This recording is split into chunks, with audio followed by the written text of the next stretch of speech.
ढूंढे, हमारा शरीर में आकाश मिल जाती है, वायु मिल जाती है, तेज मिल जाता है, जल मिल जाता है और ये पृथ्वी मिल जाती है, तो परमात्मा भी यहीं बैठा है। लेकिन इसको देखने के लिए हमारे पास वही नजर होना चाहिए, हमको देखने के पास, इसीलिए हमको वो गुरु का ज्ञान होना चाहिए, तब जाके हमारा शरीर में हम परमात्मा को देख सकेंगे, उसको जान सकेंगे, इसको समझ सकेंगे।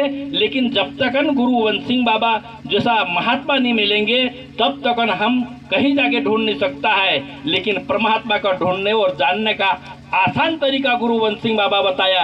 ना तो 16 शास्त्र 18 पुराण पढ़ना पड़े, ना तो कुछ तीर्थ यात्रा करना पड़े। ये पांचों तत्वों में जो बात ज्ञान बताया है, उसी ज्ञान में 16 शास्त्र और 18 पुराण का भेद हमारा शरीर में मिल जाएंगे।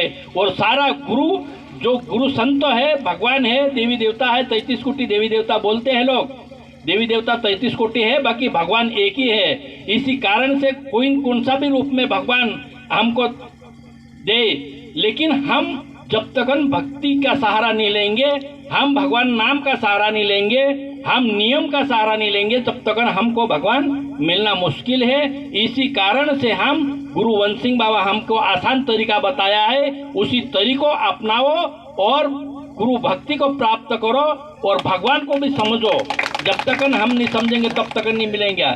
इसी कारण से इस तत्व ज्ञान में सारी चीजें मिल जाएंगी, और वो भी बाहर नहीं, यही हमारा शरीर में। और ये 3.5 का हाथ का शरीर है, इसी में सारी चीज छुपी हुई है। जितना भी चीज खोजोगे उतना मिलता जाएगा, लेकिन भगवान के ऊपर भरोसा करना पड़ेगा। तब भगवान के ऊपर भरोसा नहीं होगा तो कहीं जाके आपको मिलेंगे, भगवान के ऊपर भरोसा रहेगा तो हमको यहीं मिल जाएंगे सब चीज। इसी कारण से जहाँ भी ले चाहे तो दाढ़ी करना पड़े, धंधा करना पड़े, या कई जगह पे रहना पड़ेगा, लेकिन गुरु नाम अगर लेता रहेंगे तो तुम भगवान तुम्हारे साथ रहेंगे और तुमको साथ भगवान देता रहेंगे।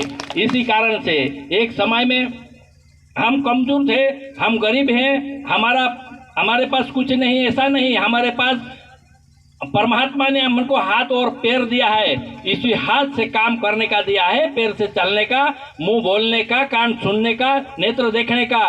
लेकिन देखने का तरीका अच्छा होना चाहिए, देखने का विचार अच्छा होना चाहिए, इसमें देखने में सुनने में छल कपट नहीं होना चाहिए। तब जाके आपको अच्छा देखने का मिलेगा और अच्छे सुनने का भी मिलेगा और अच्छा विचार तुम्हारा मन में भी आएगा।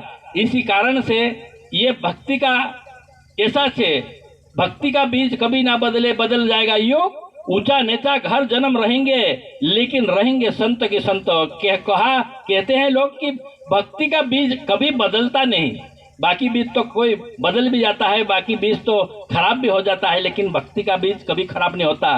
और ये चाहे कितने भी दिन रहे, लेकिन संत की संत रहे, यहाँ रहे तो भी संत रहेंगे और आगे चलने के बाद भी संत की संत रहेंगे। इसीलिए संत की बहुत भक्ति की ताकत है इसमें, क्योंकि जो जपी योगी संत महात्मा सब इस भक्ति के लिए करके गए हैं और हमारे लिए छोड़ के गए हैं। लिए हमारे पास नहीं रहा, लेकिन गुरु वन सिंह बाबा संभाल के रखा था, वही भक्ति हमको सबको दी है, इसीलिए हमारा जीवन को सुधारने के लिए। क्योंकि एक समय में जो 2 भाई था, एक भाई को शिक्षा मिली कि तप करना, जप करना, व्रत करना, उपास करना, ये सारी चीजें बहुत कठिनाई से उसको प्राप्त करी जप ने तप।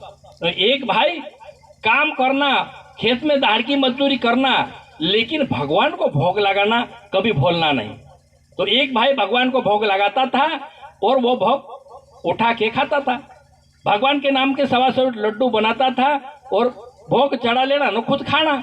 एक भाई खूब ज्यादा तपस्या कर रहा था, व्रत कर रहा था, उपवास कर रहा था, बहुत बड़ा महात्मा बन गए थे। लेकिन एक दिन इकट्ठा हो गया एक मंदिर में, बोल रहे थे कि भाई मैं, वो बोल रहे थे कि मैं बड़ा, वो बोल रहे थे कि मैं बड़ा। उन्होंने कहा कि मैं जप और तप कर रही है इसलिए मैं बड़ा। भाई ने बोल रहा है कि तू जप तप करा है, लेकिन मैं जितने दिन रहा उतने दिन भगवान को भोग लगा के खाया है, इसी कारण से मैं बड़ा। तो ऐसा करते करते में नारद मुनि आ गया कि भाई तुम क्यों झगड़ा कर रहे हो। तो उन्होंने बोला कि ये तो मैं बड़ा नहीं, ये मैं बड़ा। ठीक बात है, इसका निर्णय हो जाएगा। ये सब ठीक है, कौन बड़ा वो मालूम पड़ जाएगा। इस मंदिर में जो नारद मुनि था वो 2 सोने की अंगूठी बना के फेंक दी दोनों तरफ।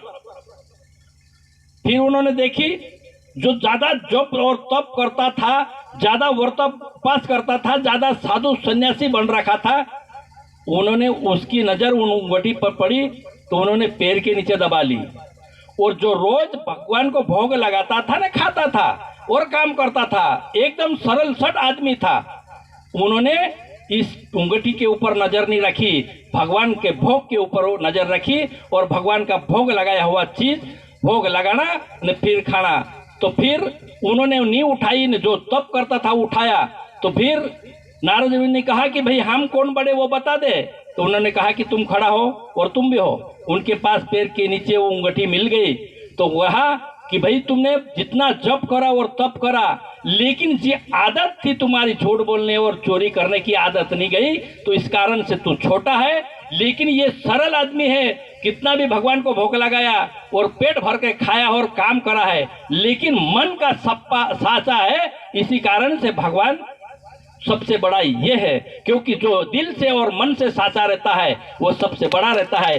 चाहे कितना भी जब तप कर लो, लेकिन हमारा आदत कम नहीं होगी, हमारी आदत सुधर नहीं सकती, तो हम कभी बड़े नहीं हो सकते हैं। लेकिन भले छोटे से चलो, लेकिन हमारी आदत को सुधारो और हमारा मन सुधारो, हमारा विचार सुधारो, हमारी देखने की नज़र सुधारो, सुनने का कान सुधारो। ये सुधरने के बाद ही हमारा जीवन आगे बढ़ सकेंगे या आगे सुधर सकेंगे।